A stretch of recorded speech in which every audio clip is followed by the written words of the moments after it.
அல்ஹம்துலில்லாஹ் அஷ்ஹது அன் லா இலாஹா இல்லல்லாஹ் வஹ்தஹு லா ஷரீக லஹு. அனைத்தும் அல்லாஹ்வுக்கே, அந்த அல்லாஹ்வை தவிர வேறு தெய்வங்கள் இல்லை என்று நான் சாட்சி வருகின்றேன்.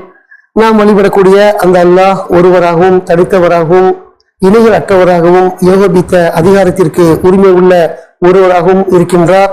அத்தகைய நம்முடைய மகத்தான இரட்சகரை இங்கே நாம் நினைவு கூறுவதற்காக, அவருடைய வார்த்தைகளில் இருந்து கற்றுக்கொள்வதற்காக, அவர் புகழ் பாடுவதற்காக, அவரை மட்டும் கலப்படமின்றி தனித்து வழிபடுவதற்காக இந்த ஜும்மாவிலே முதல் அமர்விலே நாம் அமர்ந்திருக்கின்றோம். மஷா அல்லா, லா குவத்தை இல்லா பில்லா, அல்ஹம்துலில்லாஹ்.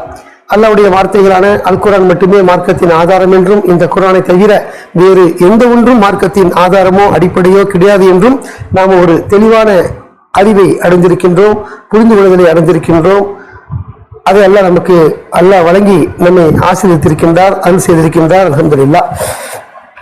அல்லாஹ்வுடைய வார்த்தைகளான அல் குர்ஆன் சூரா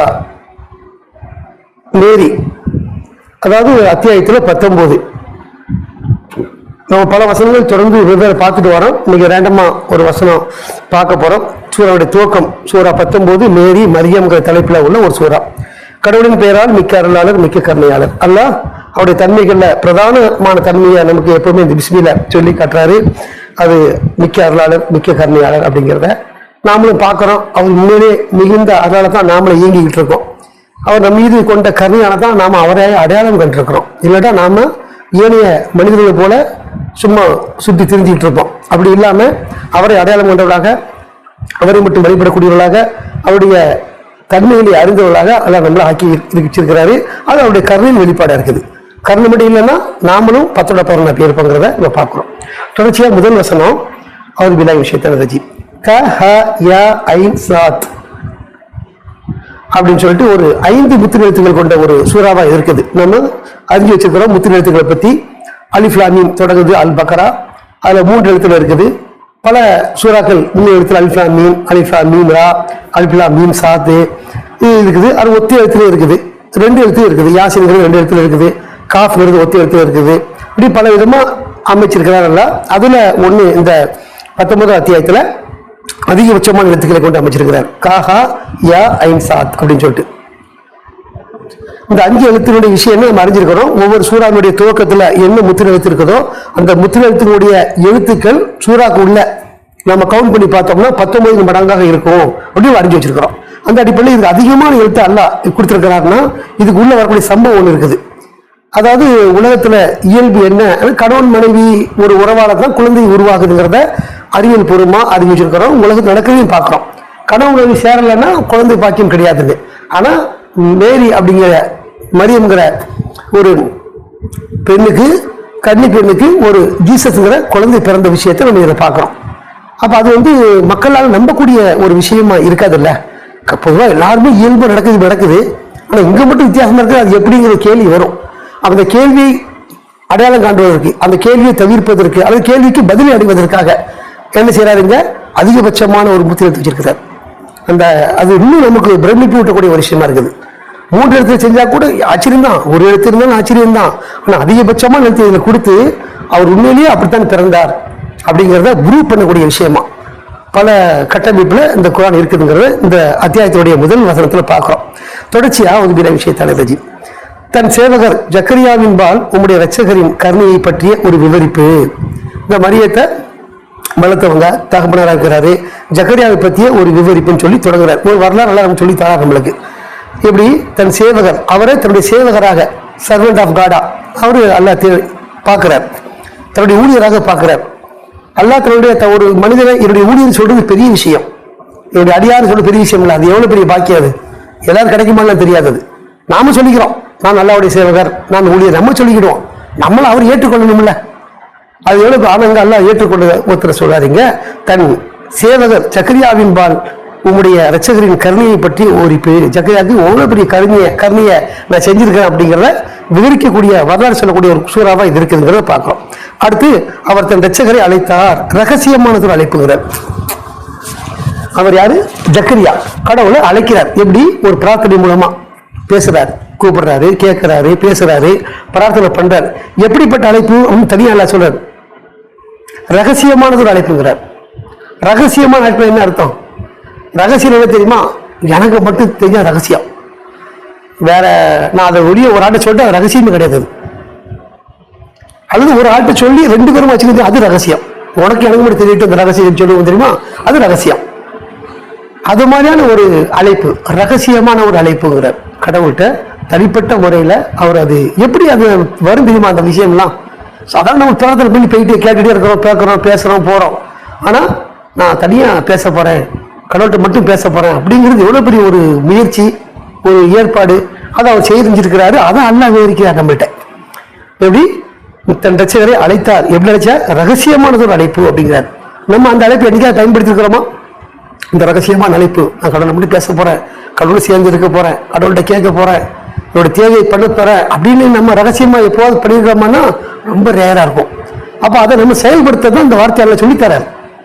அவர் ஒரு ரகசியமான ஒரு அழைப்பை அவர் எப்படி மேற்கொண்டாரோ அதை நீங்களும் செய்யணுங்கிறதுக்கு தான் அந்த வசனம் இருக்குது.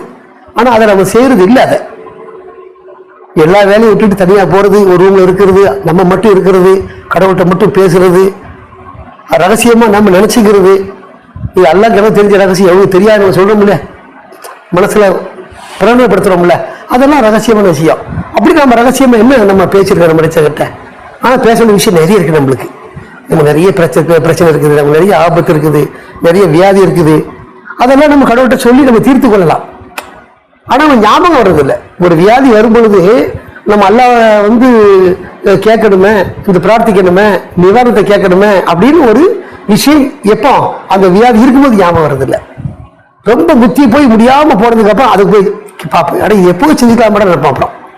அது முத்தி போனதுக்கு அப்புறம் கேட்போம், நம்ம நிவர்த்தி ஆகிடும், சரி பண்ணி கொடுத்துருவாரு. ஆனால் ஒரு வாரம் கஷ்டப்பட்டிருப்போம் அந்த வியாதியை வச்சுக்கிட்டு. அது வரும்பொழுதே கேட்கறது இல்லை, ஏன்னா பழகலை நாம் இன்னும் கடவுள்கிட்ட கேட்குற விஷயத்தில் இன்னும் நாம் பின்தங்கி இருக்கிறோம்னு சொல்ல வரேன். இது அதையெல்லாம் தாண்டிய ஒரு ரகசியமாக அல்ல சொல்றாரு.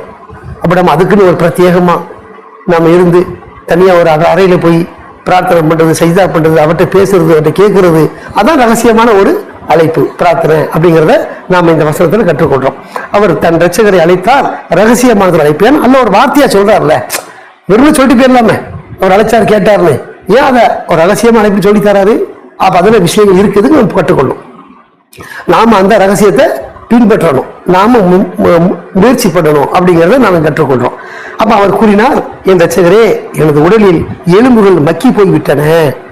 இந்த விஷயத்த அங்க அவர் சொல்றார், பிரார்த்தனை சொல்றார். மேலும் எனது தலைமுடியோ நிறைய நாள் ஜொலிக்கின்றது, உண்மை எரிஞ்சுவதனால் என் ரட்சகரே, நான் ஒருபோதும் விரக்தி அடைவதில்லை அப்படின்னு சொல்லி ஒரு விஷயத்தை அங்க ரகசியமா சொல்றார். இது வந்து வெளியே சொல்ல முடியாதுல்ல. எனக்கு பிள்ளை இல்லை, வாரிசு இல்லை, குழந்தை பேர்ல, ஒரு ஸ்டேஜ் ஆகி போச்சு, இது அவ்வளவுதான் முடிஞ்சிருச்சு, இவங்க பிறக்காத முடிவெடுத்து பேராங்க இல்லையா. அவர் அப்படி இல்லாம அதை வெளியே சொல்லாம, எனக்கு வாய்ப்பு இல்லப்பா அப்படிலாம் வெளிப்படுத்தாம கடவுள்கிட்ட போய் ஒப்படைக்கிறார். அல்லா இடத்துல அதை சொல்றாரு. என்ன சொல்றாரு? எனக்கு நிலைமை இப்படி இருக்குது, என்னோட முடியெல்லாம் என்னாச்சு, நரைச்சிருச்சு. நரைச்சா என்ன அர்த்தம்? ஏன் ஜானாக்க நரைக்குமே, வயசாயிட்டு முதிர்ந்துட்டு இளமை போயிடுச்சு. ஒரு மரத்தை பார்க்குறோம், பச்சை பச்சையும் பசுமையா இருக்குது, எப்போ அது உதிரும்? மஞ்சள் பழுப்பு நிறமா வரும், வந்துச்சுன்னா லேசம் அசைச்சா புலப்பலமாக உழுந்துடும். அப்படி அதே பச்சை மரத்தை பிடிச்சி ஆட்டினா உழுமா? உழாது. ஏன்னா அதுக்கு சக்தி இருக்கு, உறுதியா இருக்குது. பழுத்த இலைகள் எப்போ உழுது? அது தன்னுடைய சக்தி போது பழுக்குதே, பழுத்து தன்னுடைய இளமை எழுந்துருது. ஒரு லேச கம்பூச்சி ஒரு கிண்டுனோம்னா, ஒரு ஆட்டோம்னா பலபலமாக உழுந்துடும். ஒரு குச்சி தான் இருக்கும், இலை இருக்காது. ஒரு முருங்கை மரம் எடுத்துக்கோ, வேப்ப மரம் எடுத்துக்கோ, எதையும் எடுத்துக்கோ, பழுத்த இலைகள் மணால் உழுந்துருது இல்லை. அது மாதிரி ஏஜ் ஆனதுக்கு அப்புறம் தான் அந்த மாதிரி நிலைமை உண்டாகும். ஒரு மரம் பசுமையா இருக்கிறதோ பட்டு போறதோ அது மாதிரி. இவரை தன்னை பற்றி சொல்லும் பொழுது இவருடைய எலும்புகளை பற்றி சொல்றார். எனது உடலில் எலும்புகள் மக்கி போய் விட்டன அப்படிங்கிறார். அதாவது அந்த நம்முடைய விந்துகளை இந்திரிய அந்த குறுக்கு வழியா தான் அப்படி சொல்றாங்க, எலும்பு வழியாக தான் நமக்கு அது உருவாகுது அறிகிறோம். அப்ப அதுவே நக்கிடுச்சுன்னா வேலை செய்யாது இல்லை.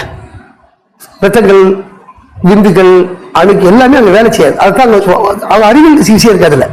அவர் அதை சொல்றாருன்னா அது அறிவியல் இருக்குது. குழந்தை பாக்கியம் அந்த திரவ கலந்து நம்ம அறிஞ்சிருக்கிறோம். திரவ கலந்து எப்படி உருவாக்குதுன்னா நடு தண்டு முருகு சொல்றோம், நம்ம அதை எலும்பு சம்பந்தப்பட்டு சொல்றோம். அதைத்தான் அங்கே அவர் ஒப்படைக்கிறார். அவர் எனது உடலில் எலும்புகள் மக்கி போய்விட்டேன்னா என்ன, அவ்வளோதான், லேசா தட்டினா உடஞ்சிடும். மக்கி போயிடுச்சு அப்படின்னா என்ன? இப்போ நம்ம எலும்பு இருக்குது, நம்மளுக்கு சரியான பொசிஷன்ல கை உள்ளது, எனக்கு ஒழுங்கா நம்ம எந்திக்க முடியும். நான் இடம் கிராஸ் ஆகி டக்கு உடஞ்சிடும் எனக்கு. ஏன் ஏஜ் அப்படி, எனக்கு வயசு 60 ரீச் ஆக போகுது அப்படின்னு சொன்னா என் எலும்பு என்னாச்சு, பலகீனம் ஆயிடுச்சு.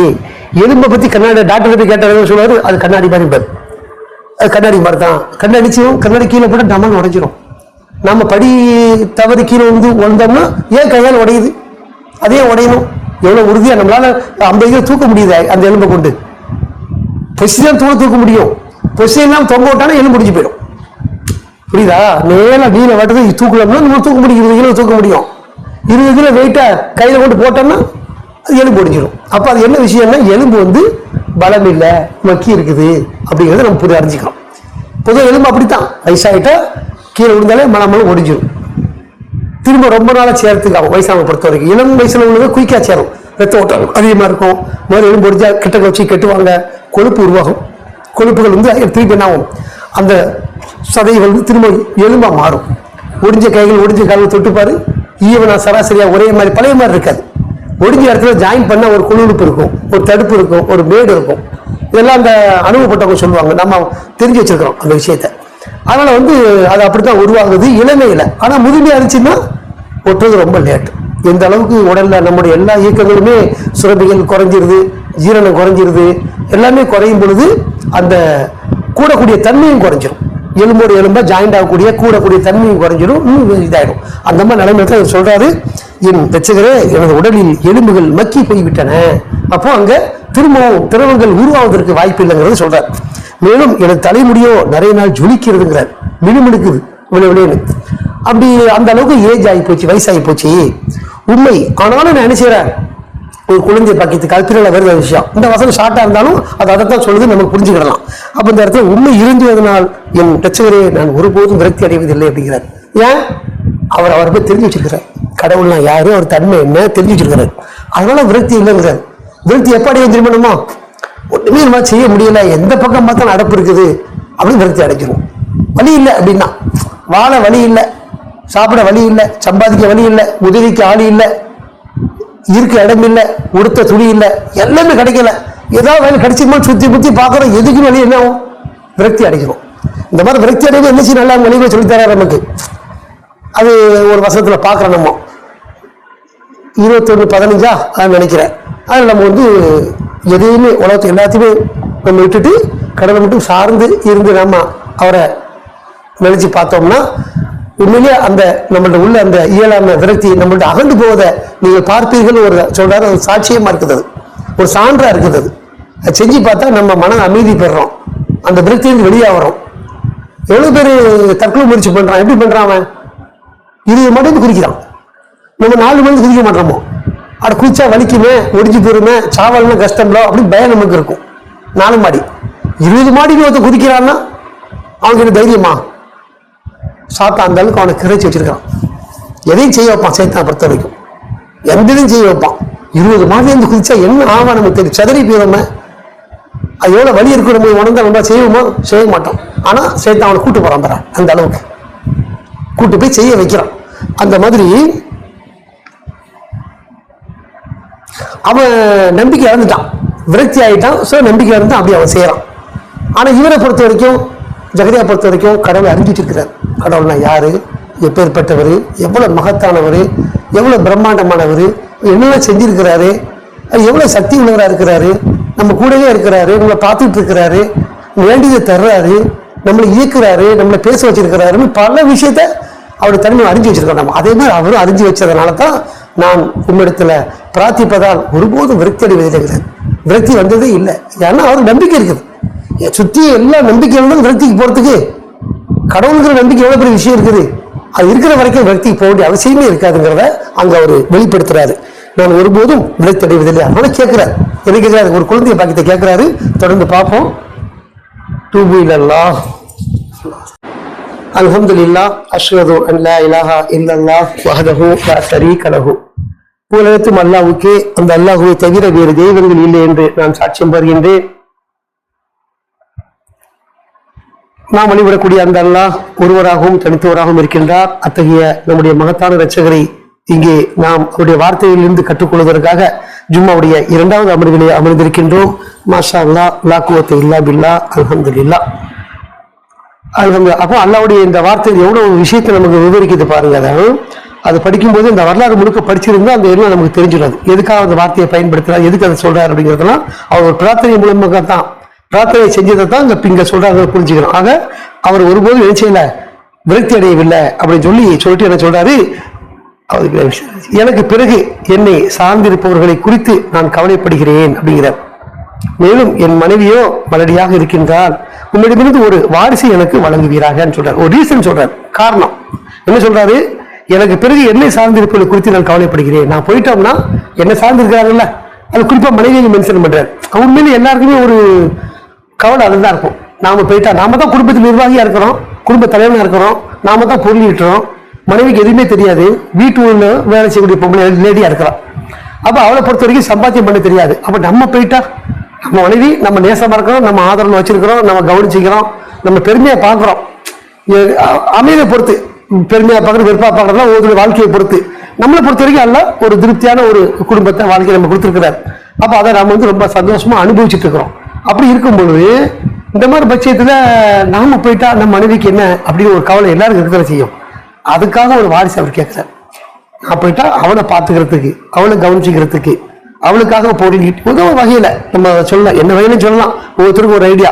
அதுக்குதான் அந்த ரீசனை சொல்றாரு அவர். எனக்கு பிறகு என்னை சார்ந்திருப்பவர் ஒரு ஆள் இல்ல, மனைவி மட்டும் இல்ல, இன்னும் கூட பல பேர் இருக்கலாம். என்ன சார்ந்திருப்பவர்களே பன்மையை பற்றி சொல்றாரு அவர். என் மனைவியை மட்டும் குறிப்பிடாம என்னை சார்ந்திருப்பவர்களை அப்படின்னு சொல்றாரு. அப்ப எனக்கு பிறகு என்னை சார்ந்திருப்பவர்களை குறித்து நான் கவலை அடைகிறேன் அப்படிங்கிறார். அதுக்காக என்ன, மேலும் என் மனைவியோ மலடியாக இருக்கின்றால், ஒரு குழந்தை பாக்கியம் இல்லாம உடம்பு இல்லாம இருக்கிறா, உம்மிடமிருந்து ஒரு வாரிசை எனக்கு வழங்குவீராக. இந்த வாரிசை கேட்கறதான் அவர் செய்யற, அவர் விரக்தி அடையல. எதையும் அவர் கேட்டு பெற்றுக்கிறாரு, எதையும் தர வல்லவர்கள் அறிஞ்சு வச்சிருக்கிறாரு. இதெல்லாம் ஒரு மேட்டரே கிடையாது. ஒரு மலடியா இருக்கிறது, வயசாகிறது, எலும்பு மக்கி போறது, எதுவா இருந்தாலும் அவர் ஒரு ஆண் துணையின்றிய குழந்தை கொடுத்தவர் தானே மரியத்துக்கு. அப்படிப்பட்ட வல்லமையுள்ள ஒருத்தர் ஒரு ஆண் பெண் துணையுள்ள ஒரு ஜெகனுடைய மனைவிக்கு குழந்தை கொடுக்காம இருந்துருவாரா? அது எப்படி ஒரு எவ்வளவு பெரிய உச்சமான விஷயமா இருக்குது. ஆண் பெண் இல்லாம ஒரு குழந்தை வந்திருக்குது மரியத்துக்குன்னா அதெல்லாம் அதான் மிகப்பெரிய ஒரு உச்சம். அந்த உச்சத்துக்கே தான் இதெல்லாம் வரும் இல்லையா? அந்த அடிப்படையில அவர் அதை கேட்கிறார். அப்படி மனைவியோ மலடியாக இருக்கிறால் உம்மிடமிருந்து ஒரு வாரிசை எனக்கு வழங்குவீராக அப்படின்னு சொல்லி ஒரு பிரார்த்தனை கேட்கிறார். என்னுடைய வாரிசாகவும் ஜேக்கப்பின் வம்சத்திற்கு வாரிசாகவும் அவர் இருக்கட்டும், மேலும் என் ரட்சகரே ஏற்றுக்கொள்ளப்படக்கூடியவராகவும் ஏற்றுக்கொள்ளப்படக்கூடியவராகவும் அவரை ஆக்குவீராக அப்படின்னு சொல்லி கேட்கிறார். ஜேக்கப் யாக்கோபை பத்தி சொல்றாருங்க. ஜேக்கப்ங்கிறது யாக்கோபுக்கு ஒரு அப்ப அந்த சமயத்தில் இவங்கெல்லாம் ஒன்னா தான் இருந்திருக்காங்கன்னு விளங்குது அவனுக்கு. என்னுடைய வாரிசாகவும் ஜேக்கப்பின் வம்சத்திற்கு வாரிசாகவும், அது யார் எப்படி கிடைக்கிறது வருதுங்கிறது நம்ம பின்னால பார்ப்போம். அதை முழுமையா படிச்சா அது நம்ம தெரிஞ்சிடும். இவர் கேட்கும்போது ஜக்கரியா கேட்கும்போது ஜேக்கப் பத்தி கேட்கிறார். அது ஜேக்கப் என்ன சமாதானத்தில் வாழ்ந்தவரா இல்லை எப்படி என்னங்கிறது நம்ம பார்ப்போம். அவருடைய வாரிசாகவும் வரக்கூடியவர் என்னுடைய வாரிசு ஜேக்கப்பின் வம்சத்திற்கு வாரிசாகவும் சொல்றார். அந்த வம்சத்துக்கும் வாரிசா இருக்கணுங்கிறார். சரி, என்னன்னு பார்ப்போம், விரிவா பார்ப்போம். மேலும் என் ரட்சகரே அவரை பொறுத்த வரைக்கும் ஒரு வாரிசாக கொடுத்தாலும் வெறும் சும்மா ஒரு குழந்தையா கொடுக்காம அந்த குழந்தையை அந்த வாரிசை நீர் ஏற்றுக்கொள்ளக்கூடியவராக ஆக்குன்னு கேட்கிறார். ஒரு குழந்தை பிறக்கத்துக்கு முன்னாலேயே ஏற்றுக்கொள்ளப்படக்கூடியவராகவும் அவரை ஆக்குவீராக அப்படின்னு கேட்கிறார். நம்மளாம் கேட்கிறோமா? ஒரு பிள்ளை பிறத்துக்கு முன்னால சாத்தானோட தீங்கி விட்டு நம்ம கேட்கிறோம். சைத்தானோட தீங்கி மரியம் அதை கேட்ட பிரார்த்தனை இருக்குது, அதை நம்ம கேட்டிருக்கோம்.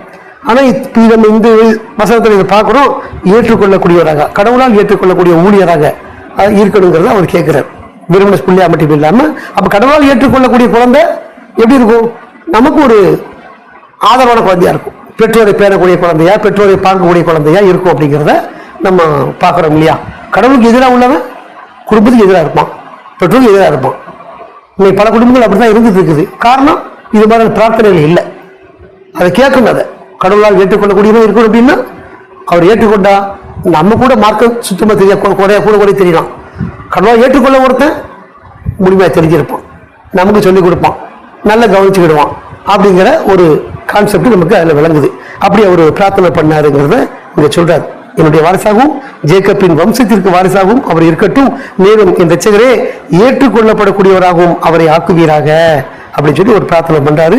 இது 6 வசனத்தில் நம்ம பேசியிருக்கிறோம். தொடர்ச்சியா நம்ம மற்ற வாரங்கள்ல வாய்ப்பு கிடைக்கும் போது இதனுடைய தொடர்ச்சியை பேசுவோம். ஆக அல்லாஹ்வுடைய இந்த வார்த்தைகள் மிக ரத்தின சுருக்கமாக இருந்தாலும் பலமான வார்த்தைகளா இருக்குது. நமக்கு நிறைய கற்றுக்கொள்ளக்கூடிய வார்த்தையா இருக்குது. ஒரு விஷயத்தை படிக்கும்போது பல விஷயங்கள் தொடர்புள்ள ஒரு வார்த்தையா இருக்குதுங்கிறதெல்லாம் நினைச்சிடும். இந்த வசனங்களை பார்க்கிறோம். அல்லாஹ் நமக்கு இது மாதிரி மென்மேலும் கற்றுக் கொடுக்க போதுமானவர், நம்மளை மென்மேலும் வழிநடத்த போதுமானவர், நம்ம வாழ்நாள் வரைக்கும் அவரை மட்டும் வழிபடக்கூடியவங்களா இருந்து நம்மை மீட்டுக்கொள்ள அவர் போதுமானவர். அவ்வாறு அல்லாஹ் நமக்கு செய்வாராக சொல்லி இந்த உபதேசத்தை குர்ஆனுடைய வார்த்தைகளை நிறைவு செய்வோம். வார்த்தையின் பூரணித்தும் அல்லாஹ்வுக்கே. மாஷா அல்லாஹ், லா குவத்த இல்லா பில்லாஹ், அல்ஹம்துலில்லாஹ். ஹக்கீமுஸ்ஸலாம்.